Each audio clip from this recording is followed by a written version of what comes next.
Black magic के ma'am आपके पास cases आते हैं, कोई एक ऐसा केस जो आपको लगा हो कि बहुत बुरी दुर्दशा किसी की हो गई हो? 6 घर थे, उनमें से 2 घर, जैसे नंबर 2 वाला और नंबर 5 वाला, इन दोनों के घर की जो लड़कियां थी इनकी बहुत अच्छी फ्रेंडशिप थी। कुछ लोग ऐसा कहते हैं कि वो दोनों जो थी वो धीरे धीरे लेस्बियंस हो चुकी थी। एकदम से ऐसा होता है कि नंबर 2 वाले घर की जो लड़की है उसकी डेथ हो जाती। आप बिलीव नहीं करोगे भाई, इनकी ही फैमिली की कोई लेडी उस लड़की के कपड़े और बाल से उसके ऊपर ब्लैक मैजिक करके उसकी बुद्धि ऐसी घुमा दी थी। ज्यादातर ब्लैक मैजिक की जो प्रैक्टिस होती है वो हमारे यहाँ करी जाती है पंछियों से। उसका पीछे का कुछ कारण? तो एक चिड़िया होती है जिसको तंत्र करके छोड़ दिया जाए जिस व्यक्ति का घर दिखा के, तो अगर वो उसके घर में जाकर बैठने लग जाए तो उस घर का धीरे धीरे पतन होने लगता है। उसे तांत्रिक चिड़िया ही कहते हैं। सबसे ज्यादा ब्लैक मैजिक जो है अफ्रीका में किया जाता है। मार्केट लगता है किस टाइप का मार्केट में? जहाँ पे आपको तांत्रिक चीजें मिलेंगी जो आप यूज करके तंत्र ब्लैक मैजिक कर सकते हैं। रिचुअल्स के लिए आपको वहाँ पे हर किस्म की खोपड़ी मिलेगी। अफ्रीका के अंदर प्रॉपर मतलब तंत्र प्रॉपर बहुत बड़ा है। अफ्रीका में ही बहुत सारी ऐसी जगह हैं जहाँ पर भविष्य बताने के लिए आत्माओं को ही बुलाया जाता है। कैसे पता लगेगा ब्लैक मैजिक बंदे पे हो रखा है? आपकी आंखों के नीचे ब्लैक होना स्टार्ट हो जाएगा और ये बढ़ता जाएगा धीरे धीरे। आंखें हमेशा बहुत सूजन में रहेंगी। जिसके ऊपर भूत प्रेत का साया होता है, ऐसा व्यक्ति रात होते होते उसका असर उसके ऊपर आता है। तंत्र मंत्र के घेरे में है, ऐसे व्यक्ति के ऊपर संध्या होते होते उसके अंदर बेचैनी बढ़ने लगती है। जो बड़ा वाला भाई था उसका अफेयर उसकी ही छोटे भाई की वाइफ से था। अब दोनों भाइयों के बीच में सुलह हो गई, लेकिन उस लेडी को ये बात बहुत खल गई। उस चीज का उस बंदी ने कैसे बदला लिया, शमशान घाट गई। ये जो कान्हा जी के नाम से इन्होंने जो कुछ भी रख देते घर में, वो डॉल है या भगवान की मूर्ति है, जो कुछ भी है वो इनके घर का प्रेत है। तुम जो प्रैक्टिस को फॉलो कर रहे हो, जो तुम्हारे कथावाचक ने बोल दिया कि अपने बच्चे की तरह पालो, उसको मूर्ति को नहलाओ धुलाओ, कपड़े पहनाओ, झूला कराओ, तो कृष्ण अगर आज की डेट में प्रेजेंट हो जाए तो वो क्या पसंद करेंगे कि तुम एक मूर्ति को बच्चे की तरह पालो, नहलाओ धुलाओ, झूला खिलाओ, 3 टाइम खाना खिलाओ, कि किसी गरीब के बच्चे को पाल लो। जो इन्होंने ठाकुर जी को प्रेत बोल दिया वो तो बहुत गलत है। और ये बात कौन बोल रहा है?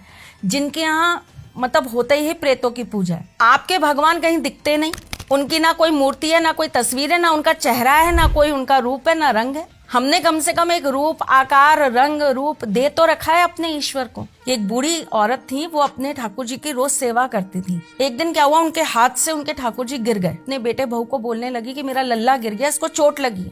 डॉक्टर आया, बोला अम्मा ठीक है आपका लल्ला, तूने ऐसे कैसे बोल दिया, वो लगा तेरे कान में। डॉक्टर ने लगाया और उन्होंने मूर्ति के ऊपर अपना वो रखा और आप बिलीव करिए उन्हें धड़कन की आवाज सुनाई दी।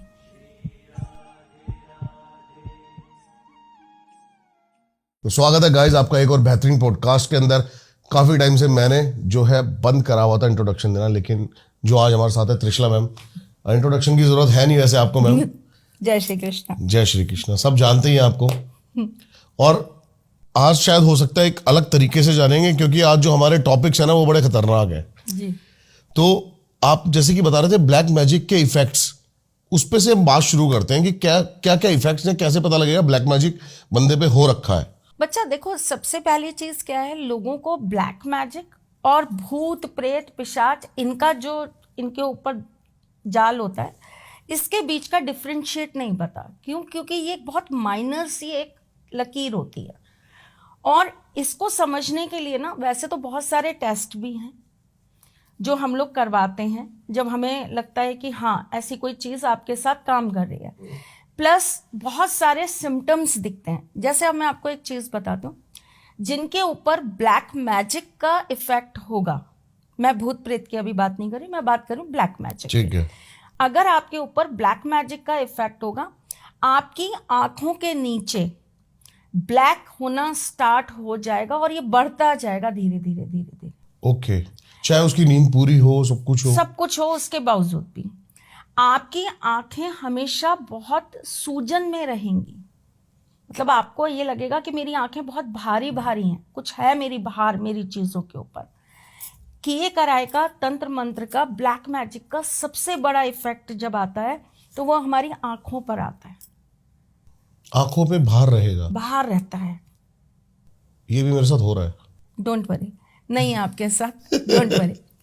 आपको शायद साइनस प्रॉब्लम हो रहा है इसलिए आपको लग रहा होगा। Okay okay okay okay okay ठीक। ओके। ऐसे व्यक्ति के बाल बहुत रूखे हो जाते हैं और ऐसे व्यक्ति के स्किन में उसको हमेशा कहीं ना ईचिंग होती रहती है, ड्राइनेस आ जाती है। ड्राइनेस भी आ जाती है और थोड़ा सा उसका हर जगह वो खुजाता रहता है, सिर खुजाएगा, हाथ खुजाएगा। जिसके ऊपर ब्लैक मैजिक का इफेक्ट होगा ना, ऐसा व्यक्ति शाम का जो वक्त होता है, आधा दिन आधी रात, मतलब दिन छुप रहा होता है और रात जागृत हो रही होती है, ऐसे टाइम पर ऐसे व्यक्ति के अंदर ना बहुत बेचैनी बढ़ जाती है। ओके। जबकि जिसके ऊपर भूत प्रेत का साया होता है, ऐसा व्यक्ति रात होते होते उसका असर उसके ऊपर आता है।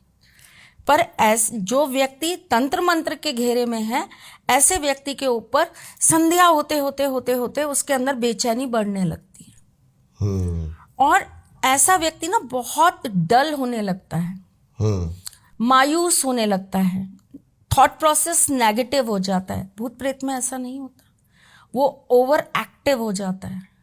ओके। उसके अंदर शक्तियां बढ़ जाती हैं। जब प्रेत बाधा होती है, हाँ, उसके अंदर शक्तियां बढ़ जाती हैं। वो सोया है ठीक है, लेकिन अगर वो उठ गया तो आपको उसको नहीं संभाला जाएगा। खाने की हैबिट्स भी बहुत ज्यादा बढ़ जाती बहुत ज्यादा बढ़ जाती हैं। है। ऐसा व्यक्ति खाएगा तो खाता ही चला जाएगा, खाता ही और चला बॉडी में जाएगा, लग नहीं रहा कुछ भी, कुछ नहीं लग रहा। जिसके ऊपर काला जादू या इस तरह की चीजें होती है, नजर बाधा दोष होता है, ऐसा व्यक्ति अपनी चीजें भूलने लगता है। उसे चीजें याद नहीं आती, मतलब बड़ा याद करना पड़ता है कि क्या चीजें हो रही हैं। लेकिन जिसके ऊपर काला जादू नहीं है और उसके ऊपर भूत प्रेत का साया है, ऐसे व्यक्ति का ब्रेन और ज्यादा एक्टिव हो जाता है। ओके। उसके अंदर शक्ति आ रही है ना, चाहे नेगेटिव आ रही है चाहे पॉजिटिव आ रही है, शक्ति तो आपके अंदर आ ही रही है ना। बिल्कुल सही कह रहे हो। तो ऐसे व्यक्ति की रूपरेखा बदल जाती है। ऐसे व्यक्ति की आंखें आपको और बड़ी मिलेंगी, हल्की सी रेडिश मिलेंगी या येलोइश मिलेंगी। जबकि जिस पर काला जादू होगा ना, उसकी आंखें आपको बहुत डल मिलेंगी। हमारे साथ में सिम्टम्स होते हैं जिनसे हम पता कर सकते हैं कि भाई ये काला जादू है या ये भूत प्रेत है। लेकिन पता लग जाता है, बहुत आराम से पता चल जाता है। कुंडली की सहायता से पता चल जाता है आपके कौन से उस समय महादशा में आप चल रहे हैं, क्या कॉम्बिनेशंस ग्रह के आपके चार्ट में बने हैं, इन सब चीजों से क्लियर हो जाता है, पता आराम से चल जाता है, कोई दिक्कत नहीं आती। मेन तो मैंने सुना मैम, एस्ट्रोलॉजी के अंदर कुंडली में चंद्रमा दशा अगर कहीं खराब है तो नजर लगती है, चांसेस होते हैं भूत प्रेत भी आप पॉजेस हो जाते हो जल्दी। नहीं, तब जब आपके चंद्रमा का संबंध बन रहा हो राहु से और शनि की कहीं भी उसको प्रोटेक्शन ना मिल रही हो, ऑन दैट केसेस शुक्र और राहु साथ में बैठे हों और चंद्रमा का उसके साथ संबंध बन रहा हो, तब आपको ऐसी चीजें पकड़ सकती हैं। लेकिन इसके अंदर भी बहुत सारी चीजें टर्म्स एंड कंडीशंस में आती हैं कि आपके गण कैसे हैं। अगर उसमें भी आप देवगण के हैं तो इतनी आसानी से वो चीजें आप पर हावी नहीं हो पाएंगी। आपको कहीं ना कहीं उससे निकलने का मौका देती रहेगी कुदरत। ओके। आपको नेचर का सपोर्ट मिलता रहेगा, आपका बचाव होता रहेगा। लेकिन अगर आपके गण राक्षस हैं तो थोड़ा सा आपकी ऐसी कंडीशन पर इन चीजों के प्रभाव में आना ज्यादा सॉलिड हो जाता है। मैम, मैं अपने काउंटर क्वेश्चंस है मेरे पास ना जी, और मतलब मैं सबसे पूछता हूँ, बेसिकली आपसे डायरेक्ट पूछता हूँ, भूत होते हैं? आप मानते हो भूत होते हैं? भूत होते हैं। भूत होते हैं। मैंने नहीं देखे, मैं आपको बहुत सच बता रही हूँ, मुझे नहीं दिखते। मुझे सिर्फ वो जोन में जाकर यह एहसास हो जाता है कि यहाँ कुछ है, लेकिन क्या है वो मुझे नहीं पता। मुझे नहीं दिखते, मेरी बिटिया को दिखते हैं, मेरे हस्बैंड को दिखते हैं, उन दोनों को सामने दिखाई देती हैं चीजें, लेकिन मुझे नहीं दिखते। लेकिन मेरे पास केसेस ऐसे ऐसे हैं अपनी पूरी लाइफ हिस्ट्री में जहां मुझे ये मानने पर विवश होना पड़ा कि इनके आगे सर झुकाना पड़ेगा कि ये होते हैं। इनसे तर्क वितर्क कुतर्क कर ही नहीं सकते कि ये नहीं होते। मैं आपको एक छोटी सी कहानी बताती हूँ, बिल्कुल बहुत बिल्कुल छोटी मैम, सी। हाँ जी। जैसे आपने मुझसे ये सवाल किया कि भूत होते हैं, ये बात है लगभग 1997 की। हम एक जगह गए जहां पर हमको कुछ सालों के लिए रहना था, क्योंकि हम, मेरे फादर जो थे उनकी ट्रांसफरेबल जॉब थी, तो हमें ये पता था कि हम यहाँ पे 2-3 साल से ज़्यादा नहीं रहेंगे। हम उस जगह पर गए। वो एक तरीके से गवर्नमेंट, आपको शायद पता हो, गवर्नमेंट वालों को एक कॉलोनी सी मिल जाती हाँ, है जहां हाँ, वो रहते हैं, गवर्नमेंट क्वार्टर्स। हाँ, तो मेरे फादर गवर्नमेंट जॉब में थे, तो उनको वो गवर्नमेंट की कॉलोनी मिल गई थी जहां पर हम रहते थे। अब हम जिस घर में रहते थे, हमारे घर के जस्ट बाहर लॉन था, और उस लॉन के अंदर एक इमली का पेड़ था। ठीक है। और रात होती थी और हमें पायलों की आवाज आती थी। ओके। 2 दिन हुआ, 5 दिन हुआ, 10 दिन हुआ। एक दिन हमने हमारे घर में बड़ों से शेयर किया, मम्मी से और उन सब से, कि हमें रात को यहाँ पर कुछ सुनाई देता है। अच्छा, हम 3 भाई बहन थे, तो हमें तीनों को बड़ा डर लगता था। तो हमने एक दिन उनसे हिम्मत करके शेयर किया कि अब हम इस रूम में नहीं सोएंगे, आप फ्रंट वाले में, और यहाँ पर हमको रात को कुछ सुनाई देता है कुछ। तो उन्होंने कहा चलो ठीक है, ऐसा है तो तुम पीछे वाले रूम में सो, आगे मत सो। अब हमारे यहाँ कोई गेस्ट आए गर्मियों की छुट्टियों में, जैसे अब तो रिवाज खत्म हो गए, पहले बहुत थे कि गर्मियों की छुट्टियां हुई तो बुआ के, मामा के, सबके बच्चे आ गए।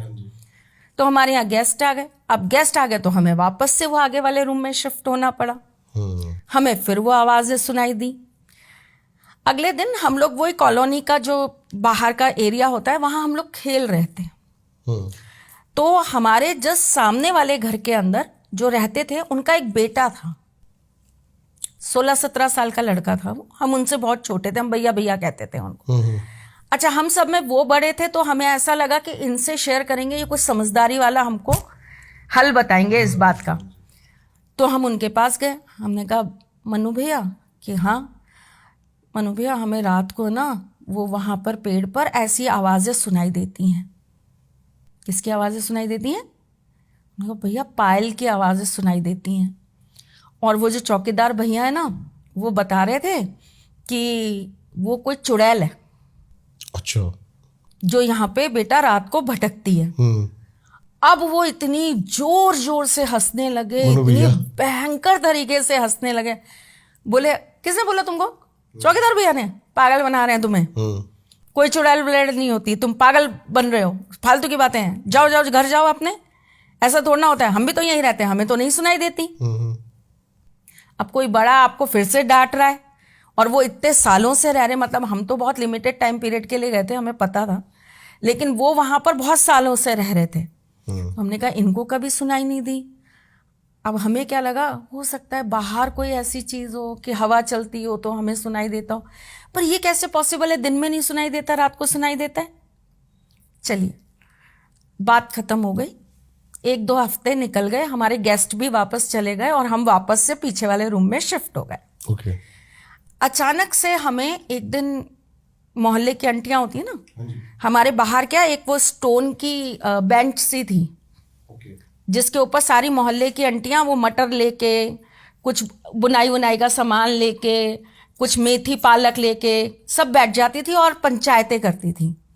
तो वहां पर ये सर्दियों के दिन थे, सब बैठी हुई और बातें बातें चल रही, और उसमें उन्होंने ये चीज कही कि मन्नू के ऊपर कोई साया है।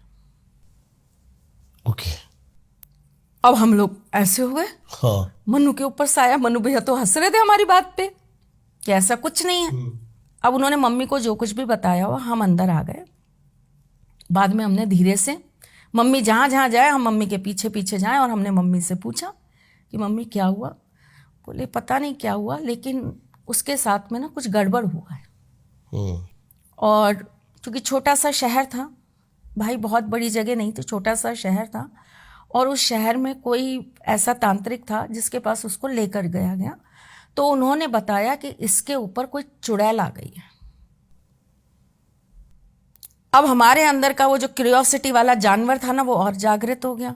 अब हम तीनों भाई बहनों ने प्लानिंग करी कि हम ये आगे वाले रूम में ही सोएंगे आज, देखने के लिए, और हम ये देखेंगे कि कहीं यही तो मन्नू भैया के पास नहीं चली गई। और आप विश्वास करिए, हमें रात को पायलों की आवाज़ नहीं आई, हमें पायलों की आवाज़ नहीं आई। और उसके बाद हम लगभग 1.5-2 साल उस घर में रहे, हमें कभी आवाज़ नहीं आई। और मन्नू भैया का क्या रिएक्शन था उस पर? मनु भैया तो बहुत बुरी जब्त में थे, फिर उनको कुछ बहुत दिक्कत आने लगी फिजिकली, फिर उनको पैरालिसिस हो गया और एंड ऑफ द डे वो ख़त्म हो गए। फिर वो जो वहाँ पे जो चौकीदार भैया थे, अब हमसे इस बारे में बात कौन करे। मेरे फादर जो थे वो तो इन चीज़ों पे बिल्कुल ट्रस्ट नहीं करते, तो किससे बोले, मम्मी थोड़ा बहुत सुन लेती थी और हमको समझा देती थी कि बेटा ज़्यादा इनकी बातें रात को नहीं करते हैं और ज़्यादा इनके पीछे भी नहीं लगा जाता, क्योंकि जो इनसे बहुत ज़्यादा इंटरेस्ट दिखाता है ये उनके साथ ही चल पड़ते हैं। तो वो चौकीदार भैया हमारे बड़े कब्जे में थे और हमारी सुनते भी थे, और हम थोड़ा सा उनको पटाने के लिए घर से मिठाई विठाई नमकीन वमकीन ले जाते थे, मूंगफली उनके लिए ले जाते थे। तो हमने उनको पकड़ लिया एक दिन, सारे बच्चों ने, हमारे बहुत बड़ा फ्रेंड सर्किल था वहाँ पे। अब आपस में तो हम सब ने डिस्कस कर ही लिया था कि ऐसा ऐसा हुआ, तो हमने उनको पकड़ लिया। हमने कहा मन्नू भैया को क्या हुआ? बोले बेटा वो जो चुड़ैल है ना यहाँ पे जो रहती थी, अब वो क्या था भगवान जाने, वो तो चुड़ैल थी या क्या थी पता कोई नहीं, एनर्जी थी, कुछ भी? हाँ कुछ भी था। उन्होंने कहा कि वो किसी कुंवारी लड़की की आत्मा थी और उसने मन्नू को इसीलिए पकड़ लिया क्योंकि उसकी शादी नहीं हुई थी, तो वो उसके साथ में उसको अपना पति बनाना चाहती थी और वो इसीलिए उसको अपने साथ ले गई क्योंकि उसकी आत्मा को उसने अपने साथ जोड़ लिया। ओके। तो वो दिन था कि मैंने कान पकड़ लिए और मैंने ये मान लिया कि है या नहीं है, मुझे इस पर डिस्कस ही नहीं करना है, मुझे सर झुका के कह देना है, मुझे ना इनकी हंसी उड़ानी है ना इनके बारे में मजाक करना है तो भाई आप जहाँ हो वहाँ खुश रहो, हम जहाँ हैं हम वहाँ खुश हैं, और आप नहीं हो तो बहुत बढ़िया, हमारे ठाकुर जी तो हैं ही। बिल्कुल सही बात है। अच्छा, जैसे ब्लैक मैजिक के मैम आपके पास केसेस आते हैं, कोई एक ऐसा केस जो आपको लगा हो कि बहुत बुरी दुर्दशा किसी की हो गई हो? बिल्कुल है, और बहुत पुराना है। ये बात है लगभग 86-87 की। ओके। और ये मेरी आंखों का देखा हुआ केस नहीं है, लेकिन ये मेरे बाबा के पास केस था। अच्छा। और घर में जैसे डिस्कस होता है तो ये हमने बहुत सालों तक ये कहानी सुनी। एक घर था और उस घर में मतलब वो एक लाइन में 6 घर बने हुए थे, उसके सामने एक सड़क जाती थी और सड़क क्रॉस करके बहुत सारे पेड़ पौधे थे, बड़े बड़े पेड़ लगे थे, और उसके बीच में एक घर था। और ऐसा कहते हैं कि उस घर में रहने वाले जो हैं वो जलकर मर गए थे। उस घर में आग लग गई थी और उस घर में जितने भी लोग थे उस आग में सब के सब खत्म हो गए थे। अच्छा। तो वो घर जो था वो खंडर सा ही बना हुआ था और उसके आसपास भी इसीलिए कोई घर बना नहीं रहा था, क्योंकि लोगों को डर लगता था कि भाई ऐसा केस हुआ है तो यहाँ ना रहे तो अच्छा है। हाँ जी। लेकिन जो वहाँ पर लोग रहते थे उस कॉलोनी के अंदर, उन लोगों ने क्या किया, वहां पर जाकर लाइटें वगैरह लगा दी कि रात को ये बंजर ना रहे, यहाँ पे थोड़ा सा लाइट रहनी चाहिए। तो 2 बल्ब लगा दिए थे दोनों साइड, एक आगे एक पीछे की साइड। तो ऐसा वो लोग बताते हैं कि अक्सर वहां रात को लोगों को कुछ सुनाई देता था। चीजें चलती गईं, बहुत दिन आगे पीछे चीजें होती रहीं, कोई बात नहीं। जो वो 6 घर थे उनमें से 2 घर, जैसे नंबर 2 वाला और नंबर 5 वाला, ये जो घर था, इन दोनों के घर की जो लड़कियां थी इनकी बहुत अच्छी फ्रेंडशिप थी, बहुत भयंकर वाली फ्रेंडशिप थी, और साथ ही स्कूल जाना, साथ ही स्कूल से आना, फिर थोड़ी बड़ी हो गई तो साथ ही कॉलेज जाती थी, साथ ही आती थी, और बहुत गहरी दोस्ती थी। कुछ लोग ऐसा कहते हैं कि वो दोनों जो थी वो धीरे धीरे लेस्बियंस हो चुकी थी और उनका रिलेशन बिल्कुल टर्न हो गया था। ओके। कुछ लोगों का ऐसा कहना था कि नहीं, ये बहुत एक दूसरे को प्यार करती हैं तो अब इनके प्यार को हमको गलत तरीके से नहीं लेना चाहिए। बट जो भी था वो एक दूसरे के लिए बहुत पॉजेसिव थी। एकदम से ऐसा होता है कि नंबर 2 वाले घर की जो लड़की है उसकी डेथ हो जाती है। अच्छा। और डेथ कैसे हो जाती है कि वो आत्महत्या कर लेती है। ओके। मोहल्ले में बातें होती हैं कि भाई इसने इसकी वजह से कर लिया, क्योंकि इन दोनों का चक्कर था, घर वालों को पता लग गया। देखिए जितने लोग उतनी बातें होती हैं। हाँ जी। कुछ लोगों ने बोला कि नहीं ये सामने वाले घर का इफेक्ट है, हमने इसको वहां बैठे देखा बहुत बार। चलिए वो केस खत्म हो गया। अब जो नंबर 5 वाले थे वो थोड़े से परेशान हो गए कि अगर बातों में थोड़ी भी सच्चाई है और इन दोनों के बीच अगर कोई भी रिलेशन था लेस्बियन जैसा, हाँ जी। तो अब ये भी ऐसा कुछ करेगी, इसके साथ भी कुछ होगा। और अगर दूसरा केस हम ये ले लेते हैं कि सामने वाले घर में कुछ था, वो इस लड़की पर आया, तो वो इफेक्ट इसके ऊपर भी आ सकता है। क्यों? क्योंकि ये उसके साथ सारा टाइम रहती थी, तो अब ये तो चली गई, तो वो चीजें इसको भी इफेक्ट कर सकती हैं। बिल्कुल सही बात है। तो वो लोग बहुत परेशान होके बहुत जगह भटके। एंड ऑफ द डे वो हमारे बाबा के पास आए और उनसे पूछा कि क्या प्रॉब्लम है और इसके साथ क्या है, वो सामने वाले घर का है या इस लड़की के साथ कोई और चीज है। कोई और चीज है। तो उन्होंने बताया कि पहली बात तो इसके साथ कुछ है ही नहीं, आप यूं ही परेशान हो रहे हैं, ना इसके साथ कोई भूत प्रेत का साया है, ना इसके साथ उसका कोई वैसा वाला ठीक है, फ्रेंड्स थी, बहुत अच्छी गहरी दोस्ती थी, लेकिन इतनी भी गहरी दोस्ती नहीं है कि उसने आत्महत्या करी तो ये भी मर जाएगी। इसके मरने का कोई योग ही नहीं है, ना वैसे है ना आत्महत्या से है। और दूसरी बात ये रही कि इसके साथ में कुछ किया कराया या वैसी स्थिति है, वो भी नहीं है। तो ये लोग निश्चिंत हो गए। 6 महीने साल भर बीता, जब वो लड़की बिल्कुल ठीक रही तो 2 नंबर वालों को परेशानी हुई कि ये हमारी बेटी ने आत्महत्या क्यों कर ली, ऐसी क्या दिक्कत थी। अगर इन दोनों का जैसे लोग कह रहे हैं चक्कर था, तो फिर उसको भी करना चाहिए था। उसको तो कोई फर्क नहीं पड़ा। और अगर ये सामने कोई चीज इफेक्ट कर रही थी तो वो उसको भी करनी चाहिए थी, क्योंकि ये बैठती तो दोनों साथ जाके थी वहां पे। अच्छा, क्या होता है भाई, जब ऐसी कोई जगह हो ना जहां पर आपको ऐसा लगे कि अनवांटेड डेथ्स हुई हैं, ऐसी जगहों पर जाकर खाना पीना नहीं चाहिए। ओके। ऐसी जगहों पर आपको बाल खोलकर कभी बैठना नहीं चाहिए, खास करके मैं लड़कियों की बात कर रही हूँ। ऐसे टाइम में लड़कियों को पीरियड्स में वहां नहीं होना चाहिए, क्योंकि वो बहुत कमजोर हो जाती हैं, उनका ऑरा बहुत कमजोर हो जाता है, तो वो चीजें बहुत जल्दी उनको पकड़ लेती हैं। शाम के वक्त ऐसे टाइम पर लड़कियों को वहां नहीं होना चाहिए, उनके ऊपर बहुत गंदा इफेक्ट आता है उन चीजों का। अब जो भी ये कर रही थी, दोनों साथ ही कर रही थी, तो घर वालों को ये लगा कि भाई फिर उस पे क्यों नहीं है। तो उनकी फैमिली वाले भी फिर हमारे यहाँ पर आए हमारे बाबा से पूछने के लिए कि आपने उनका बताया कुछ नहीं, तो इसके साथ क्या था।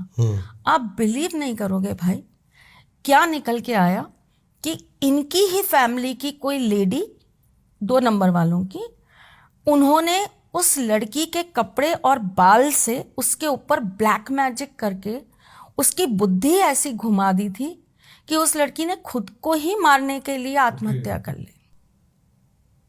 और रीजन क्या था? जेलेसी। क्योंकि वो लड़की बहुत इंटेलिजेंट थी, बहुत सुंदर थी, तो उनको ये लगता था कि मेरी लड़की को कहीं इंपॉर्टेंस नहीं मिल रही है और इसको बहुत इंपॉर्टेंस मिलती है, तो इस चक्कर में उन्होंने ब्लैक मैजिक किया। भारत में भी तो ज्यादातर जो सिर्फ जेलेसी ही रीजन है ब्लैक मैजिक का। बाहर भी है, आउट ऑफ इंडिया भी यही रीजन है ब्लैक मैजिक का। सबसे ज्यादा ब्लैक मैजिक जो है अफ्रीका में किया जाता है। कनाडा में बहुत बुरा हाल है मैम।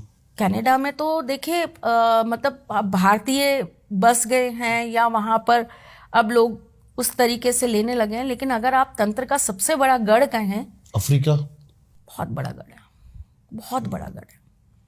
वहां पर ऐसी ऐसी तांत्रिक चीजें मार्केट लगता है।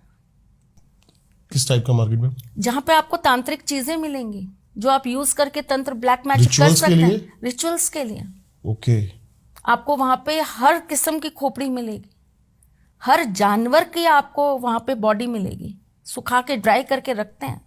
अफ्रीका के अंदर प्रॉपर मतलब तंत्र प्रॉपर बहुत बड़ा है। और वहां पर अलग अलग जगह जो हैं वहां पे अलग अलग चीजों की प्रैक्टिस की जाती है। और इवन अफ्रीका में ही बहुत सारी ऐसी जगह हैं जहां पर भविष्य बताने के लिए आत्माओं को ही बुलाया जाता है आजकल। एक प्रेडिक्शन के लिए एक रील वायरल हो रही है मैम, अफ्रीका की ही, और वो बड़ा मतलब खतरनाक लगता है देखने में। एक वो झाड़ है, वो दिखाते हैं कि नीचे से भी कुछ नहीं है उसके अंदर, और वो जैसे ही उस झाड़ को रखते हैं और वो नाचने लगता है, घूमने लगता है, उसके अंदर कोई एनर्जी पुतलों के थ्रू डाल दी जाती है। भैया वहाँ बहुत ज़्यादा है, बहुत ज़्यादा। हम लोग तो मतलब ये मान लीजिए फिर भी बहुत कम लेवल का तंत्र या ब्लैक मैजिक या इन चीज़ों को जानते हैं या प्रैक्टिस करते हैं। वहाँ तो बहुत हायर लेवल पर है। वहाँ तो ऐसे ऐसे जानवरों की आपको खाल और चीज़ें मिल जाएंगी। हमारे यहाँ तो ज़्यादातर प्रैक्टिस किन चीज़ों से की जाती है? सांप से, उल्लू ये से। पता नहीं है मैम ज्यादातर लोगों को, आप थोड़ा सा इसके बारे में बता सकते हो? जी बिल्कुल बता सकती हूँ। ज़्यादातर ब्लैक मैजिक की जो प्रैक्टिस होती है वो हमारे यहाँ करी जाती है पंछियों से। ओके, है ना? उसका पीछे का कुछ कारण?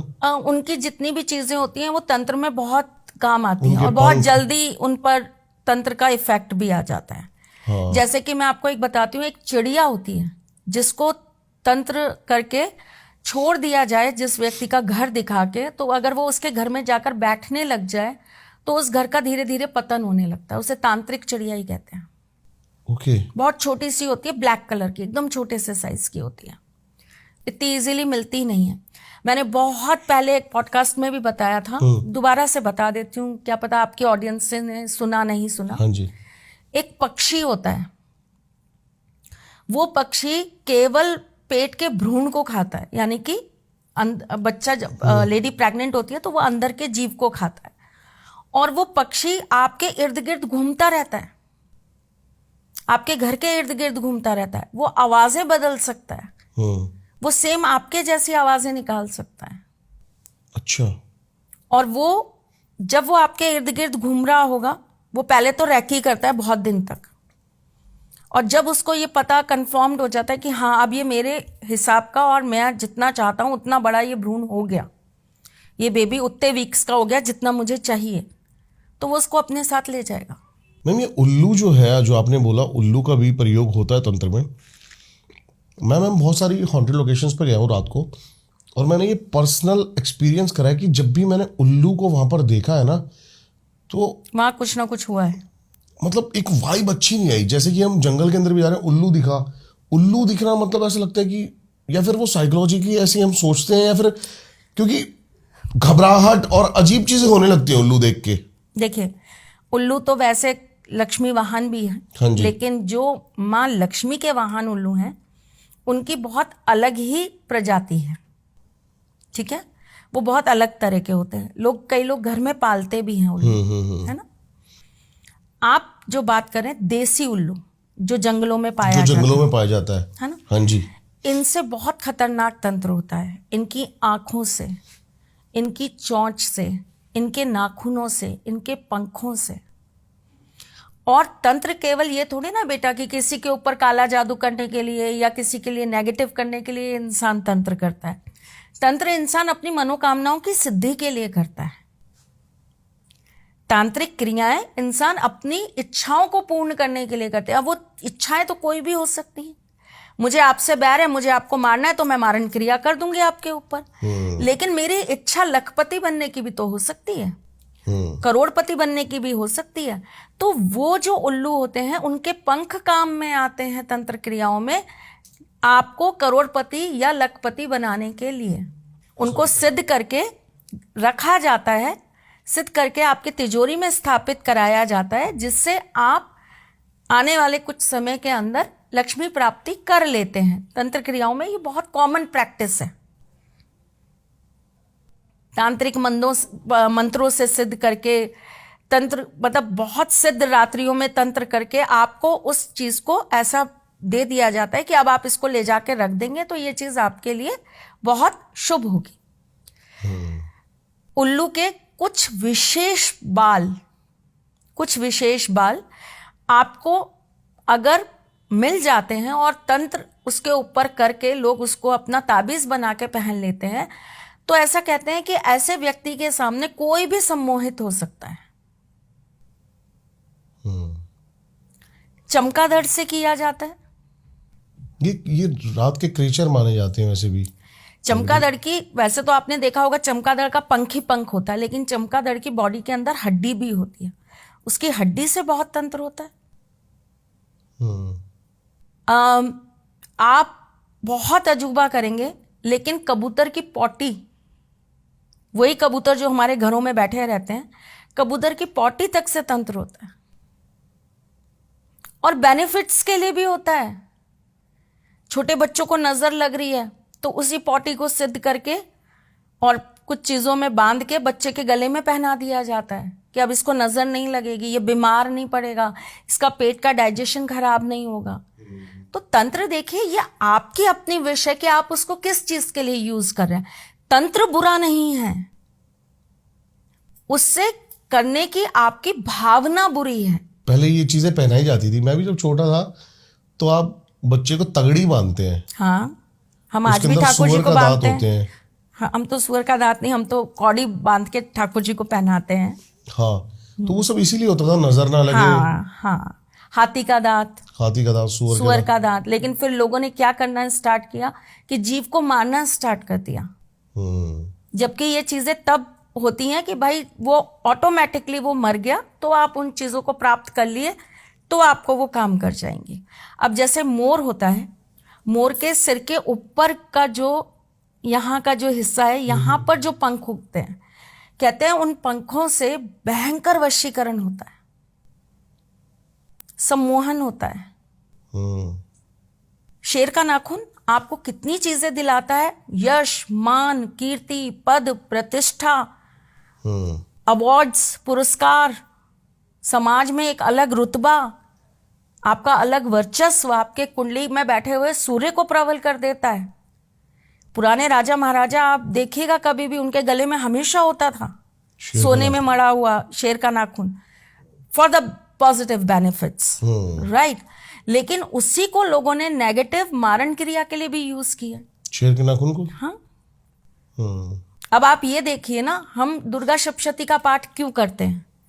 अच्छी चीजों को प्राप्त करने के लिए, अपनी चीजों को प्रोटेक्ट करने के लिए। हाँ जी। लोगों ने तंत्र के अंदर दुर्गा सप्तशती को सीधा और उल्टा पढ़ के भी मारण क्रिया करना स्टार्ट किया। तो बहुत सारी हनुमान चालीसा उल्टी सीधी पढ़ते हैं लोग। उसका बेनिफिट क्या है? बेनिफिट बिल्कुल नहीं है बॉस, बहुत नेगेटिव है, बहुत नेगेटिव है। किसी का सर्वनाश करना होता है तब इंसान ये काम करता है।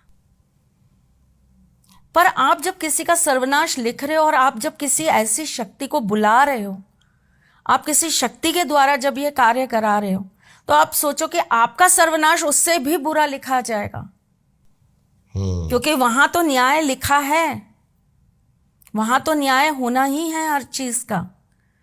तो ये बहुत सारी प्रैक्टिसेस हैं जो हमारे बेनिफिट के लिए बनाई गई थी, लेकिन लोगों ने इसको अपने यूज के लिए, या जितनी कहते हैं ना, इंसान को जितना ज्ञान मिलता जाता है उसके अंदर सबसे बड़ी चीज का हनन जो होने लगता है ना, जो चीज उसके पास से सबसे पहले जाने लगती है भाई, वो होता है उसके अंदर की इंसानियत। आपके पास पैसा आया, आपके अंदर से इंसानियत खत्म। आपके पास थोड़ी सी शक्ति आ गई, आपके अंदर से इंसानियत खत्म। आपको थोड़ा सा भी ये एहसास हो गया कि मैं कुछ भी कर सकता हूं, आपके अंदर से इंसानियत खत्म। और फिर वो सही और गलत का कोई भेद नहीं करेगा, उसको जिस अपनी इच्छाओं की पूर्ति के लिए उसको जो मिलता जाएगा वो कर्म करता जाएगा। तो तंत्र को भी लोगों ने, क्योंकि तंत्र क्या है, बहुत जल्दी वर्क करता है, बहुत तेज चलता है, बहुत तेज चलता है। आप मंत्रों को सालों साल करते रहिए, तब जाकर आपको उसका इफेक्ट मिलेगा। लेकिन आपने हल्की सी भी तांत्रिक क्रिया उसके अंदर जोड़ दी तो आपको उसका इफेक्ट बहुत ही कम समय में मिलेगा, इंस्टेंट। तभी लोग ज्यादा भी तंत्र प्रेफर करते हैं। बिल्कुल करते हैं, बट अब वो चूंकि आपको कम समय में मिल रहा है तो आपने उन चीजों को बहुत नेगेटिव चीजों में लेना स्टार्ट कर दिया। आपने लोगों के ऊपर ब्लैक मैजिक करना स्टार्ट कर दिया, जेलेसी के लिए, किसी दूसरे को नीचे गिराने के लिए। किसी से लड़ाई हो गई, इससे लड़ाई हो गई, अब देखना मैं इसका पूरा घर खानदान खत्म कर दूंगा। तो घर खानदान खत्म कर दूंगा तो पता लगा जी अगले दिन उनके घर में ऐसे टोने टोटके होने लग गए। पता लगा जी उनके घर में जो है चमगादड़ के पंख, बढ़िया नींबू और वो आधा नींबू रख के और उसके ऊपर सिंदूर विंदूर डाल के उसमें कीले वीले लगा के घर के आगे पटकना चालू हो गया कि अब इस घर का तो बुरा होना ही होना है। साई के कांटे होते हैं, वो आपस में ऐसे जोड़कर फेंक दिए जाते हैं कि अब इस घर में कलह ही होते रहेंगे। एक गोल सा नहीं होता जानवर, वो ऐसे बिल्कुल बॉल जैसा हो जाता है जिसको साई के कांटे।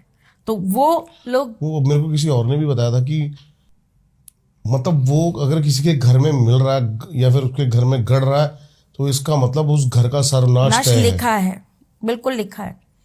जैसे मैंने अभी कुछ टाइम पहले दिवाली पे बताया था कि हमारे पास बहुत सारी औषधियाँ होती हैं जिसके अंदर हमारे पास जैसे लघु नारियल है, ठीक, हमारे पास इंद्रजाल है। इनके बहुत सात्विक और तांत्रिक भी हम प्रयोग कर सकते हैं अपनी लाइफस्टाइल को, अपनी जिंदगी को थोड़ा सा सरल बनाने के लिए, लेकिन लोग इसके नेगेटिव भी काम करते हैं। शक्तियां तो है ही ना इन चीजों में, तो दूसरे का विध्वंस करने के लिए काम करते हैं। इंद्रजाल के ऊपर पीला सिंदूर, जो ऑरेंज सिंदूर आता है, उसको पूरा लगा के और उसको मंत्रों से सिद्ध करके अगर किसी व्यक्ति के घर में फेंक दिया जाए तो आप ये लगा लीजिए कि उस घर में जितने भी लोग रह रहे हैं ना, सबको ब्रेन हैमरेज होगा ही होगा, ब्रेन से रिलेटेड प्रॉब्लम होगी ही होगी। पर आप बच जाएंगे? नहीं, आपको भी होगी और उससे ज्यादा तकलीफ देह होगी, क्योंकि तंत्र का एक बहुत बड़ा सिद्धांत है भाई। तंत्र का हिसाब किताब ना इसी जन्म में पूरा होता है, आगे पीछे नहीं होता। आपने किसी के साथ चोरी करी तो हो सकता है आपको अगले जन्म, उसके अगले जन्म या उसके अगले जन्म में जाकर उस चोरी का भुगतान करना पड़े, है ना, कि वो किसी जन्म में जाकर वो आपका सामान चोरी करे। बिल्कुल सही। वो आपके कर्म है, कर्मों का भुगतान किसी भी जन्म में होता है। लेकिन अगर आपने किसी गलत इंटेंशन से किसी के ऊपर तंत्र किया है तो उसका भुगतान आपको इसी जन्म में ही करना पड़ेगा। आपकी मृत्यु नहीं आएगी जब तक आप उस चीज का भुगतान नहीं करेंगे। बिल्कुल सही बात है। आप तो ठाकुर जी को बहुत गुंजा मानते आते, हो। गुंजा, हाँ जी। गुंजा सुना होगा आपने, एक लाल होती है, एक काली होती है, एक सफेद होती है। नहीं, मैंने सुना नहीं है। अच्छा, गुंजा एक बहुत छोटी सी चीज होती है, एक तरीके से कह दीजिए बहुत छोटा सा राजमा का टुकड़ा, ओके। उसी तरह से बना होता है वो। और वो इतनी गजब होती है कि उसके इतने हजारों उपाय हैं उसके। एक छोटी सी गुंजा से आप हजारों लाखों उपाय कर सकते हैं हर चीज के लिए। बीमारी ले लीजिए, नौकरी ले लीजिए, किसी भी तरह की चीज ले लीजिए आप, हर चीज का इलाज होता है। उसी गुंजा को लोग सिद्ध करके अगर किसी के घर में पटक आए तो ऐसा इंसान राजा से रंक बन जाता है। और बहुत लोग करते हैं। मैं आपको एक बहुत छोटी सी बात बताऊं भाई, लोग घरों से, आपके घरों से आके भगवान की मूर्ति तक चुरा कर ले जाते हैं। मंदिरों से चुरा के ले जाते हैं, सीसीटीवी फुटेज वो तो खैर पैसों के लिए ले जाते हैं, यहाँ तो तंत्र करने के लिए ले जाते हैं। मतलब कपड़ा और ये सब तो बोलते ही हैं, पर आप सोचिए कि मतलब भगवान तक को चुरा के ले जा रहे हैं आपके घर से, जस्ट कि इसके सुख समृद्धि खत्म हो जाए। मतलब अब कोई हमारे घर से हमारे भगवान को चुरा के ले गया तो आपकी सुख समृद्धि की कमी होती चली जाएगी ना। आपको आपके इष्टी तो संभाल के बैठे हैं। ओके। जरा से चावल के दाने छिड़क जाते हैं लोग, जरा सी राई छिड़क जाते हैं लोग, उसी से घर के अंदर कितनी प्रॉब्लम्स आने लग जाती हैं। इसीलिए हमारे सनातन धर्म में ना ये सारी चीजें, रिचुअल्स बोले गए हैं कि आप हल्दी के पानी का छिड़काव करिए, आप टाइम टू टाइम गंगा जल का छिड़काव करिए, आप नमक के पोछे जरूर लगाइए अपने घर के अंदर, आप लुबान जरूर जलाइए अपने घर के अंदर, गूगल जरूर जलाइए अपने घर के अंदर, धूप बत्ती सुबह शाम जरूर होनी चाहिए, घंटी सुबह शाम जरूर बजनी चाहिए, हमारे घर के अंदर दीपक सुबह शाम जरूर जलना चाहिए, कपूर जरूर जलना चाहिए। जो मेन गेट है हमारा, उस पर हमको हमेशा एक अशोक के पत्तों की अशोक के पत्तों की बांदरवाल लगा के रखनी चाहिए, नजर बट्टू रखने चाहिए। हमें मेन गेट के ऊपर अपने हमेशा एक कोई ना कोई लोहे का सामान जरूर लगा देना चाहिए, कील हो गई, हाँ जी, या इस तरह की कोई चीज, या घोड़े के नाल की आप वो लगा के रख सकते हैं, सिद्ध करा के आप रख सकते हैं। तो इस तरह की जो ये रेमेडीज हमारे उसमें बनी है ना, हमारे सनातन धर्म में, ये इन्हीं चीजों के लिए बनी है। आपने कई घरों के बाहर देखा होगा, लाल कपड़े में बांध के ना नारियल भी कई लोग टांग के रखते हैं, वो भी इसीलिए ताकि घर प्रोटेक्ट रहे, ताकि घर प्रोटेक्ट रहे। ये कोई तंत्र मंत्र नहीं है, ये छोटी छोटी रेमेडीज है। ये छोटी छोटी रेमेडीज है। आपको किसी दूसरे की नीयत तो नहीं पता ना बेटा, कोई आपके घर में क्या इंटेंशन से आ रहा है। मैं आपको एक बहुत छोटी सी बात बताती हूँ। मेरे एक बहुत अच्छे परिचित है, उनके घर में इंटेंशनली, उनके घर के अंदर किसी अपने ही मिलने वाले से लड़ाई थी बहुत भयंकर, और उन्होंने उनके सामने बहुत बोलना स्टार्ट किया कि चलो जो हुआ हम उसको खत्म करते हैं, एक छोटा सा गेट टुगेदर करते हैं, फैमिली गेट टुगेदर, और दोनों साथ में मिलके करते हैं, ठीक। और लड़ाई का रीजन क्या था कि जो बड़ा वाला भाई था उसका अफेयर उसकी ही छोटे भाई की वाइफ से था। अब दोनों भाइयों के बीच में सुलह हो गई, लेकिन उस लेडी को ये बात बहुत खल गई कि सबके बीच में सब कुछ ठीक हो गया और मैं बुरी बन गई। ओके। और मुझे सबने ब्लेम करना स्टार्ट कर दिया। उस चीज का उस बंदी ने कैसे बदला लिया आप ये देखिए। वो बकायदा शमशान घाट गई, ठीक है, वहां से थोड़ी सी मिट्टी वो लेकर आई, कब्रिस्तान गई, वहां से वो मिट्टी लेके आई। और किस टाइम की, शमशान घाट जब गई तो जिस समय चिता जल रही थी ना, उस समय की जलती हुई चिता के पास से मिट्टी लेकर आई। कैसे लाई मुझे नहीं पता, लेकिन वो वहां से मिट्टी लेकर आई। और ऐसे ही जैसे आज कब्र किसी की डाली गई है और उसके अंदर आज किसी को दफनाया गया है, तो वो वहां की भी मिट्टी लेकर आई और दोनों मिट्टियों को मिक्स करके उसने उनके घर में उसको पूरा छिड़क दिया। धीरे धीरे धीरे धीरे बच्चे बीमार, वाइफ बिल्कुल ऑन बेड, हस्बैंड बिल्कुल ऑन बेड, धीरे धीरे परिस्थितियां खराब होती जा रही हैं, फाइनेंस इश्यूज आते जा रहे हैं, एक के बाद कोई ना कोई घर के अंदर दिक्कतें आना चालू। मतलब इतना बुरा हाल, घर का हाल बुरा हो गया, कभी घर में कुछ फट गया, कभी घर के अंदर कोई बात हो गई, कभी कोई दिक्कत आ गई, समझ में ना आए क्या दिक्कत है। जब पता चला तो मालूम पड़ा इतनी बड़ी चीज, इतनी बड़ी क्रिया करके इनके घर के अंदर डाली गई। तो किसका क्या पता आपके घर में कौन क्या नियत लेकर आ जाए। अपन तो बहुत साफ दिल है, अपन नहीं कर सकते तो अपन ये सोचते हैं कि सामने वाला भी नहीं करेगा। पर अगर दुनिया में ये चीजें हो रही हैं तो आपको अलर्ट होना पड़ेगा इस बात के लिए कि अगर दुनिया में करने वाले हैं तो ये चीजें हमारे ऊपर भी प्रैक्टिस हो सकती हैं। हम बहुत अच्छे हैं तो शायद हमारा अच्छा होना ही उनके लिए बुरा है। इतिहास गवाह है कि राक्षसों ने हमेशा हमला देवताओं पे ही किया है। देवता कभी किसी पर हमला करने नहीं चले गए जब तक उन्हें बहुत सर के ऊपर पानी नहीं आ गया तब तक। तो बुरे लोग ही हमेशा अच्छे लोगों को दबाने की या उनको झुकाने की कोशिश करते हैं। तो आपका अच्छा होना आपको ये सिखाता है कि अगर आप अच्छे हैं तो आप बेफिक्र मत हो जाइए। आप इस बात से बिल्कुल अपने आप को वो मत कर दीजिए, मुंह मत मोड़िए कि अब हमारे साथ तो कुछ होगा नहीं, क्योंकि हम तो बहुत अच्छे हैं। मेरे पास बहुत बच्चे आते हैं जो कहते हैं हमने तो आज तक कभी कुछ बुरा किया ही नहीं, हमने आज तक किसी का दिल दुखाया नहीं। तो आपकी ये अच्छाई आपको ये सिखा रही है कि आपको और ज्यादा अलर्ट होना पड़ेगा, प्रोटेक्शन लेके चलना पड़ेगा, और आपको अपनी बहुत ज्यादा सुरक्षा करने की जरूरत है। तो जो आप अपने छोटे छोटे उपाय दिए हैं, ये अगर बंदे करें बहुत असर करते हैं। घर के बाहर जो आप बता रहे हो, अशोक के पत्तों का वो बांध देना, इससे काफी ज्यादा बहुत पॉजिटिविटी आती है, बहुत पॉजिटिविटी। एक फिटकरी का छोटा सा टुकड़ा भी अगर हम घर में चारों कोनों में रखते हैं ना, उसको हम निरंतर चेंज करते रहते हैं तो वो भी आपके एनर्जीज को बैलेंस करके रखता है। तो बहुत अच्छा है। मैं तो कहती हूं कि आप छोटे छोटे, इसमें आपका कुछ लग नहीं रहा और मुश्किल से आपका दिन का 5 मिनट लग रहा है, तो अगर वो 5 मिनट देकर हम अपने लिए कुछ अच्छा कर देते हैं जो हमें फीलिंग गुड करा रहा है, करना चाहिए। आप ठाकुर जी को बहुत ज्यादा मानते हो, बहुत ज्यादा। मैंने देखा इंस्टाग्राम स्क्रॉल करते समय मेरे सामने रील आई, उसमें कृष्ण कह रहे हैं कि तंत्र मंत्र काला जादू का प्रयोग अगर कोई भी अपने गलत कामों को सिद्ध करने के लिए करेगा तो मैं अवश्य उसके कर्मों का फल उसको दूंगा। मैंने अभी आपको वही सेम बात बोली। ये बात फिर वापस से एक प्रश्न चिन्ह में आएगी, और मैं हमेशा कंट्रोवर्सीज में रहती हूँ, बट मुझे कोई फर्क नहीं पड़ता, क्योंकि जब मैंने पहली बार ये बोला था कि कृष्ण काली के ही अंश हैं तो मुझे बहुत बैड कमेंट्स मिले थे। ये बात अलग है कि उसके बाद बहुत सारे लोगों ने उसको सिद्ध भी किया, मेरी बात को प्रमाणित भी किया, बहुत सारे एस्ट्रोलॉजर्स ने किया, पर वही है कि एक्सेप्टेंस थोड़ा कम हो पाती है चीजों की। ठाकुर जी सबसे बड़े तंत्र के ज्ञाता हैं और उनसे बड़ा कोई तांत्रिक नहीं है। तो इसीलिए उन्हें बहुत अच्छे से ये बात पता है कि तंत्र का गलत उपयोग सर्वनाश ही करवाता है।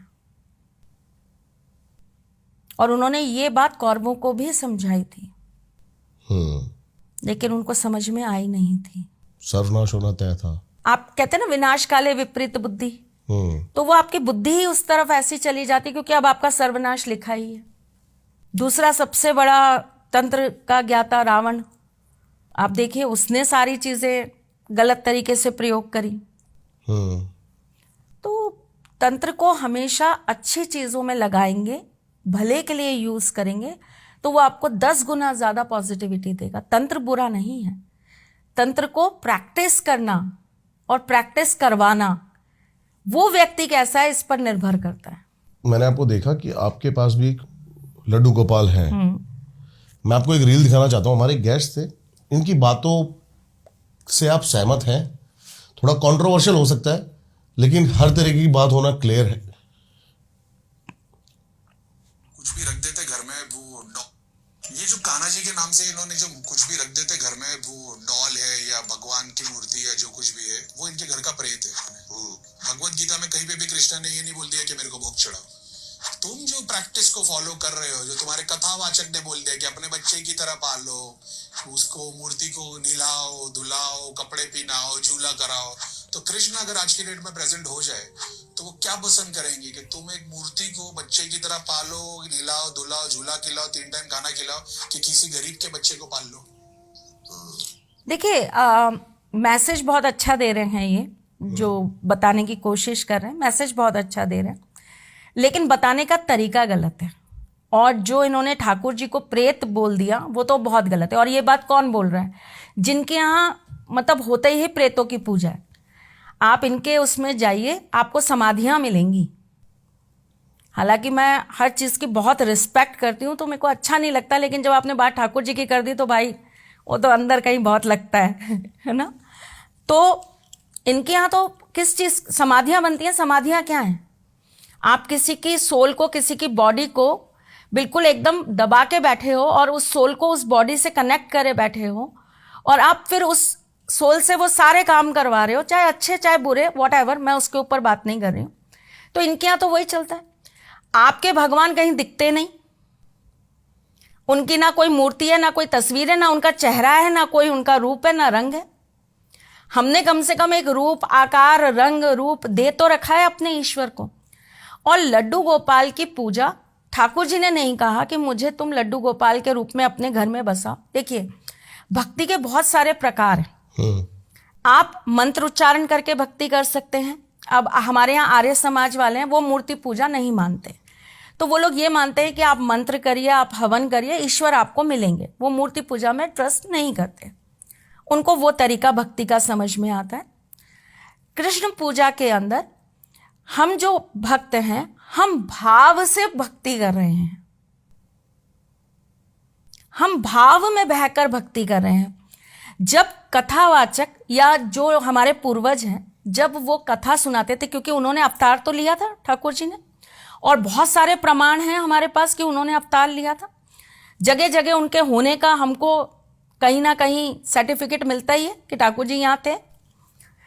तो जब उनकी लीलाएं सुनाई जाती हैं और जब उनके बारे में वो भजन आते हैं, जब उनके बारे में वो प्रसंग आते हैं, तो हमारे मन में ना एक भाव उत्पन्न होता है कि काश हम भी उनको उस रूप के अंदर, उस लल्ला को हम भी हाथों में ले पाते, काश हम भी उनको अपनी गोदी में खिला पाते, काश हम भी उनके लिए कुछ भोग बना पाते। ये भाव भक्ति है। और इस भाव भक्ति को ना आप कहीं भी किसी भी चीज से जोड़ नहीं सकते। एक बहुत अच्छा भजन भी है और सत्य घटना भी है ये वाली, कि एक बूढ़ी औरत थी, वो अपने ठाकुर जी की रोज सेवा करती थी। एक दिन क्या हुआ, उनके हाथ से उनके ठाकुर जी गिर गए, तो वो बहुत बुरी तरीके से परेशान हो गई और अपने बेटे बहू को बोलने लगी कि मेरा लल्ला गिर गया, इसको चोट लगी, तुम डॉक्टर बुलाओ। वो लोग कहे अरे अम्मा मूर्ति है, क्या डॉक्टर बुलाओ, क्या पागलों जैसी बातें कर रही हो? नहीं नहीं बेटा, मेरे लल्ला को चोट लगी है, मुझे पता है, तुम डॉक्टर बुलाओ। अब वो इतनी भाव विभोर हो गई, इतनी भाव विभोर हो गई, वो रोना चालू हो गई, उनकी तबीयत खराब होने लगी, उनको दिक्कतें आने लगी। तो उनके बेटा बहू ने कहा कि भाई ये नहीं मानेंगे, इनको तो बुला दो डॉक्टर, इनके लल्ला को एक बार दिखा दो, इनको तसल्ली हो जाएगी। डॉक्टर आया, डॉक्टर ने हाथ लगाया, वो भी वही कि मूर्ति मूर्ति को क्या होगा। बोला अम्मा ठीक है आपका लल्ला, कोई दिक्कत नहीं हुई है, तूने ऐसे कैसे बोल दिया? वो लगा तेरे कान में, कान में लगा, चेक कर मेरे लल्ला को, जैसे करते। अनपढ़ औरत थी, बूढ़ी थी, चेक कर मेरे लल्ला को, तू ढंग से चेक नहीं कर रहा है, देख मेरे लल्ला को चोट लगी है। डॉक्टर ने लगाया और उन्होंने मूर्ति के ऊपर अपना वो रखा और आप बिलीव करिए उन्हें धड़कन की आवाज सुनाई दी। और डॉक्टर वहीं खड़े खड़े आंसुओं में बहने लगे कि ये क्या, ये पागलों जैसी बातें नहीं कर रही हैं, सच में इनमें प्राण है। तो भाव भक्ति तो बहुत बड़ी भक्ति है। इसके आगे तो फिर ये भी नहीं देखा जा रहा कि वो भक्ति भाव में शबरी की तरह झूठे बेर खिला रहे हैं अपने प्रभु को, है ना, या उनको पैरों पे बैठा रखा है, या उनके ऊपर ही चढ़ के घंटी चुरा रहा है भक्त। बहुत कहानियां हैं बॉस, बहुत कहानियां, जहां भाव भक्ति के आगे तो खुद स्वयं ईश्वर भी नतमस्तक हो गए। तो ये भाव भक्ति है जिसमें जाकर आप उनका रूप वही दे देते हो। और दूसरी चीज, जैसे मैंने आपको बोला कि ठाकुर जी से बड़ा कोई तांत्रिक नहीं, ठीक। प्रेत वहां कैसे वास करेंगे जहां स्वयं ईश्वर वास करते हैं। जब लोगों पे पेट बाधाएं होती हैं, जब लोगों के ऊपर भूत होते हैं, चुड़ैल होती है, शाकनी होती है, पिशाचनी होती है, जब ऐसी बड़ी बड़ी एंटिटीज वहां पर खड़ी होती हैं, तो उनसे हटाने के लिए हम जिनको बुलाते हैं, हम जिनकी पूजा करते हैं, वो स्वयं ठाकुर जी हैं। अब ठाकुर जी कैसे हैं? अब यहां भी लोग कहेंगे कि ठाकुर जी की कौन पूजा करता है, पूजा तो हनुमान जी की जाती है। तो भाई साहब, हनुमान जी किसके भक्त हैं? और राम जी का ही रूप है कृष्ण जी। बिल्कुल सही बात है। तो जब आपको उनके एक असिस्टेंट भी अगर प्रोटेक्ट कर रहे हैं, तो सोचो जिस दिन बॉस आएगा उस दिन क्या होगा।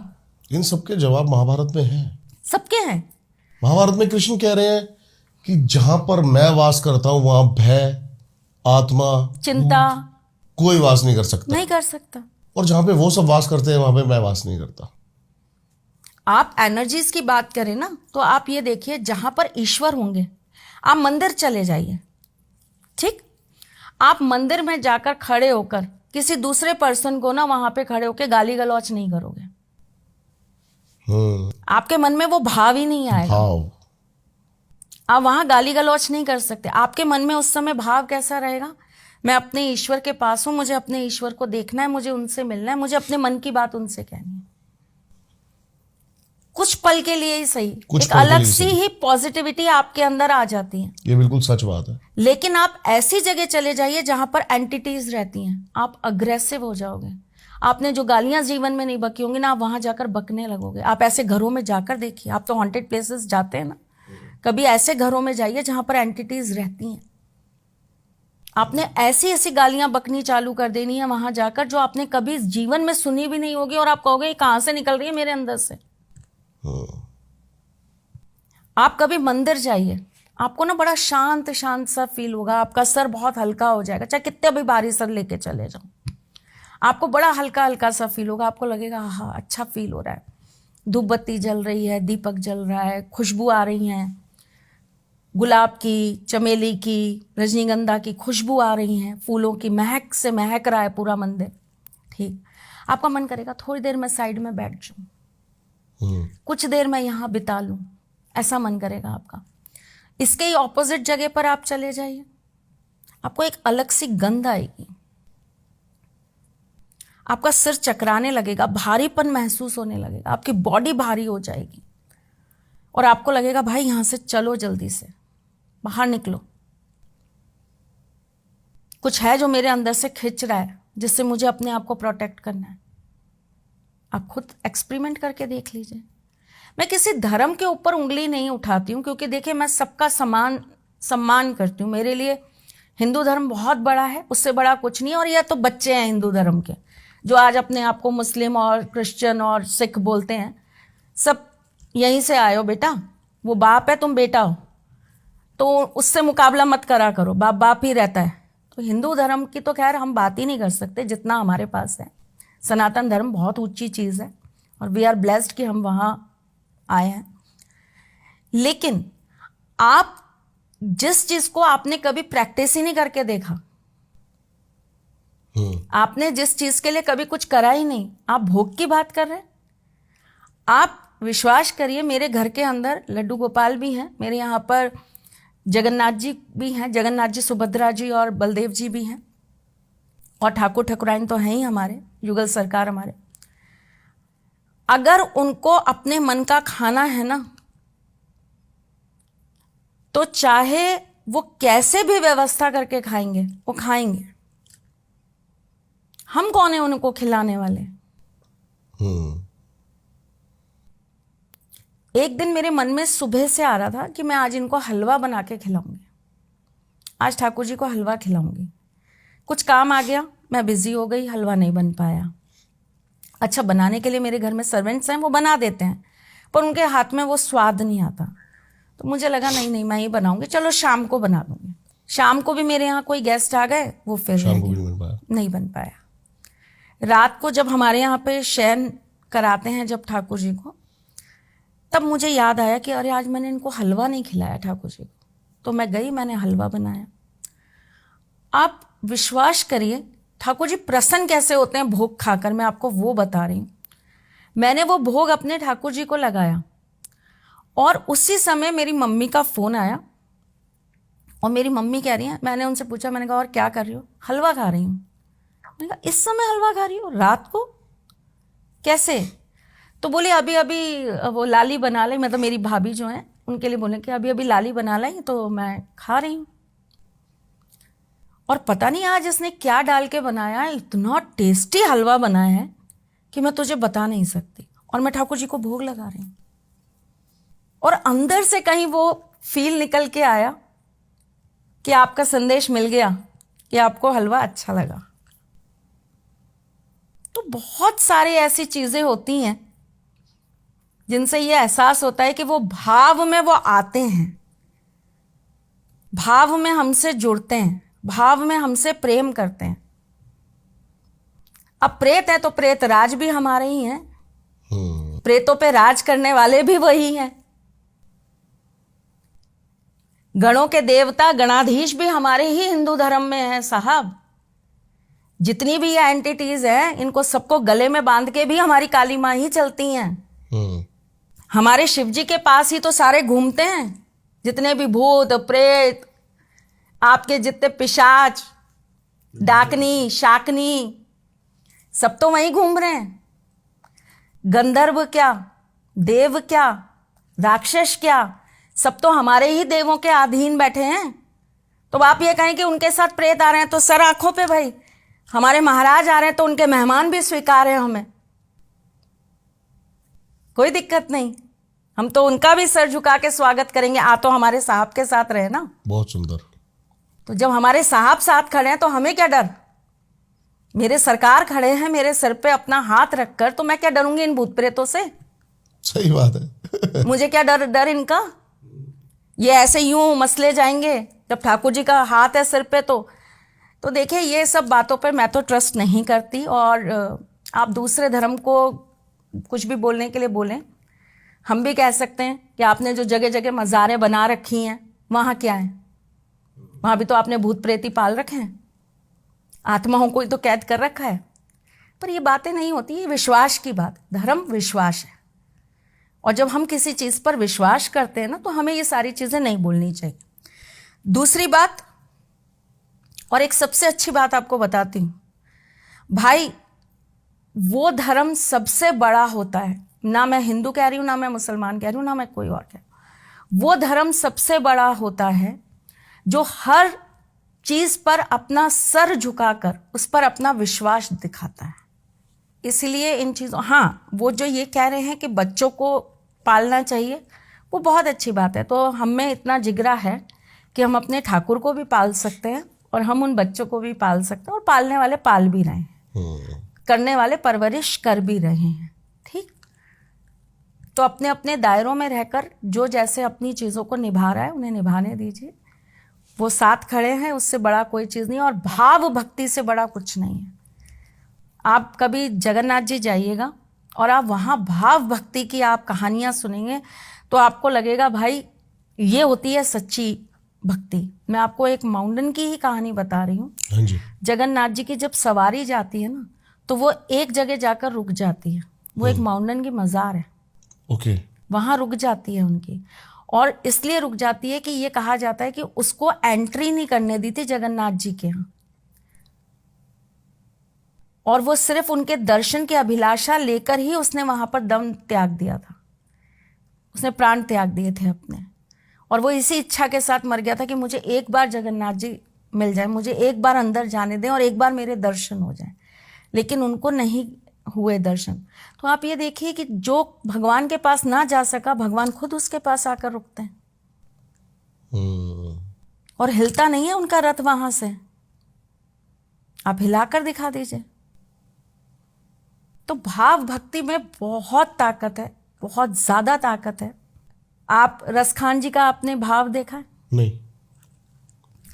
वो उनको सपने में आया कि एक बच्चा है जो नंगे पैर है। फिर वो कहीं गए तो उनको एक फोटो दिखी, और उस फोटो में भी वो नंगे पैर थे। तो उनके मन में ये आया कि ये बच्चा नंगे पैर घूम रहा है, मुझे इसको जूतियां पहनानी है, चप्पल जूता जो भी है मुझे इसको पहनाना है। तो वो उसको लेके, और जिसके यहाँ फोटो लगी हुई थी, उन्होंने कहा ये कहाँ है, ये बच्चा कहाँ रहता है? तो उन्होंने बोला वृंदावन, वृंदावन बाके बिहारी। बोले अच्छा वहाँ मिलेगा? कि हाँ मिलेगा। वो वृंदावन आ गए। अब वो जगह जगह जगह जगह घूम रहे हैं कि भाई ऐसा है, मोर पंख लगाता है, छोटा सा है, ऐसे पटका बांधता है, कहाँ मिलेगा वो छोटा सा बच्चा है, कहाँ है, कहाँ है, कहाँ है? सबसे पूछ रहे। तो ले दे के सबने बिहारी जी का मंदिर दिखा दिया। अब वो अंदर गए तो बिहारी जी की मूर्ति।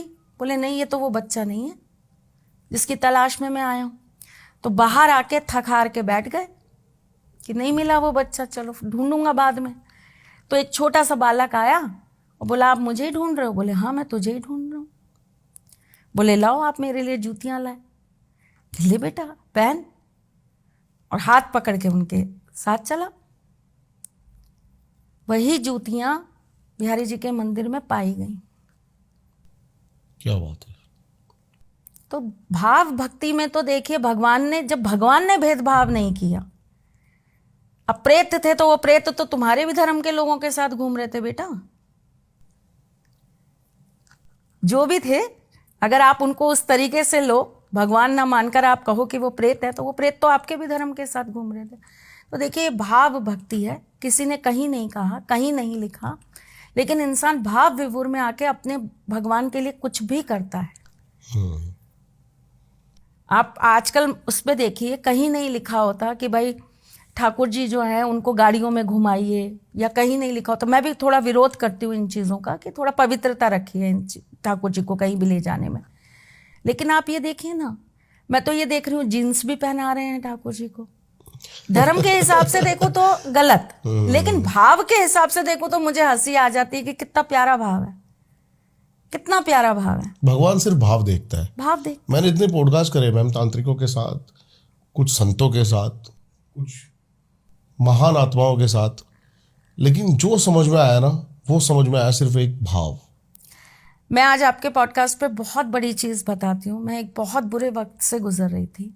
एक समय आया था मेरी लाइफ में, ऑलमोस्ट मेरा सब कुछ ख़त्म हो गया था, कुछ भी नहीं बचा था, और कुछ अपने ही थे जिन्होंने सब खत्म कर दिया, कह सकते हो आप। सिर्फ ठाकुर जी थे, वो भाव भक्ति थी, क्योंकि भक्ति के लिए भी ना यू नीड मनी। राइट। पूजा भी फ्री में नहीं होती आज की डेट में, बहुत पैसा लगता है। आप 10 ब्राह्मण बैठा लीजिए सिर्फ 5 दिन के लिए, आपके 2-3 लाख रुपए लगेंगे ही लगेंगे, ये मान के चलिए आप। तो नहीं थी इतनी औकात, खाने के पैसे नहीं थे, यही नहीं मालूम होता था कि सुबह की रोटी खा ली तो शाम की कैसे बनेगी। ओके। तो भाव भक्ति की बात बता रही हूँ आपको कि एक दिन मैं बहुत दुखी हो गई अपने मन से, और मैंने अपने ठाकुर जी से कहा कि ठाकुर जी मैं आपको 56 भोग नहीं खिला पा रही। भाव में ही बोला उनको, और मैं रोज़ाना एक आपको रोटी चीनी के साथ खिला देती हूँ या मिश्री के साथ खिला देती हूँ। इतना भी नहीं है मेरे पास कि मैं आपको सब्जी भी दे सकूँ, दाल भी दे सकूँ, सलाद भी दे सकूँ, 4 पुलाव बना के आपके लिए रख सकूं। मेरे ठाकुर जी को ना पुलाव बहुत पसंद है, अलग अलग तरह के। तो मैं हमेशा जब भी पुलाव बनाती हूँ ना, तो उनके लिए 4-5 वैरायटी के बनाती हूँ। तो मैंने कहा मैं आपको 4 तरह के पुलाव खिला दूँ, इतनी भी मेरी। और उनको किशमिश वाले पुलाव बहुत पसंद है मेरे ठाकुर जी को। तो मैंने कहा किशमिश छोड़ो, मैं तो यहाँ सिंपल राइस भी नहीं बना के दे पा रही, जीरा राइस, आपको कैसे चलेगा। तो मैंने कहा एक काम करो ठाकुर जी, आप किसी ऐसे घर में चले जाओ जहाँ आपको कम से कम खाना तो अच्छा मिल जाए। मैं आपको मन से ही पूजती रहूँगी, आपका नाम स्मरण करती रहूँगी, आपको मन से ही पूजती रहूँगी। और ऐसा सोच के मेरी एक आदत है, मैं अपने ठाकुर जी के सामने कभी रोती नहीं। मैं ऐसा बोल के बस आंखों में आंसू लेके मैं आ गई अपने कमरे में, और मैं ऐसा सोचने लगी कि वो बहुत अच्छे व्यक्ति हैं, मैं उनको दे देती हूँ, वो बहुत अच्छे से रखेंगे ठाकुर जी को। कुछ फ्रेंड्स थी, उनके बारे में सोचा, उनको दे दूँगी, वो बहुत अच्छी हैं, वो रख लेंगी। और यही सोचते सोचते मैं सो गई। और भाई वो दिन और आज का दिन है, ठाकुर भी मेरे और मन का खाना भी उनका। तो ना मैं एक इस चीज़ पर बहुत ज़्यादा विश्वास करती हूँ कि आपके भाव आपको ईश्वर से मिला देते हैं। और बहुत सरल तरीका है, प्योरिटी से, भाव से जुड़ जाओ, उनके हो जाओ बस एक बार, फिर उनको तय करने दो वो क्या चाहते हैं। मज़ा आ जाएगा, अलग तरह का नशा है। बहुत अच्छा लगा मैम आपसे बात करके। Thank you. और भी बातें थी, लेकिन पॉड की लास्ट टाइम होने के कारण एक वृंदावन का एक ऐसा टॉपिक था जो मैं मैम के साथ डिस्कस करना चाहता था, लेकिन अब आप भर भर के कमेंट्स करो, क्योंकि मैम ने मेरे को बोला कि मेरे पास एक ऐसी मतलब बैकग्राउंड है जो जहाँ पे बैठ के हम वो पॉडकास्ट कर सकते हैं। जी, हमने अपने घर में मेरे जो मेरे ठाकुराइन हैं, जो हमारे युगल सरकार है, वो हमारे घर में रहते हैं। और हमारा एक ऑफिस है, या कह लीजिए कि वो हमारा सारा पूजा पाठ का जगह है। तो वहाँ पर हमने अपने सखा सखी स्थापित करे हुए हैं। और उनको मेरा हमेशा से मन था कि मैं अपने सखा को जब भी जहाँ भी स्थापित करूँगी, मैं उनको निधिवन में बैठाऊँगी। तो वो जो मेरा जगह है, वो मैंने पूरी कोशिश करी है निधिवन बनाने की। बहुत सुंदर। तो आप जब भी आएंगे हम वहाँ करेंगे। और जो आपने मेरे को बातें बताई ना, वो मैं चाहता हूँ कि हम अभी जल्दीबाजी में ना बताएं, कि आपने जो फील करा उनके गर्भगृह में, मतलब वो मेरे लिए भी एक इमोशंस थे। तो वो मैं चाहता हूँ कि हमारी पब्लिक तक जरूर पहुंचे। बिल्कुल बिल्कुल। और जल्दी हम मैम के साथ पॉडकास्ट करेंगे। आप जरूर कमेंट्स में बताना भर भर के कि और क्या टॉपिक चाहते हो आप मैम के साथ। मैम की सारी डिटेल्स आपको मिल जाएंगी डिस्क्रिप्शन में, जरूर जाके इनसे कनेक्ट करें। क्या इस पॉडकास्ट का बेस्ट पार्ट था आपके लिए, वो कमेंट करके जरूर आप बताएं। हर एक बंदा, हर एक उस बंदे तक ये पॉडकास्ट जरूर पहुंचाए जिस तक वो अपना प्यार पहुंचाना चाहता हो, चाहे वो ठाकुर जी का हो, चाहे वो चाहता हो कुछ रेमेडीज ब्लैक मैजिक के बारे में मतलब सतर्क करना चाहते हो, अपने माँ बाप, अपने भाई बहन, किसी तक भी ये पॉडकास्ट जरूर शेयर करें। मिलते रहेंगे आपसे किसी और पॉडकास्ट में। नमस्कार, थैंक यू मैम आने के लिए। जय श्री कृष्णा। जय श्री कृष्णा।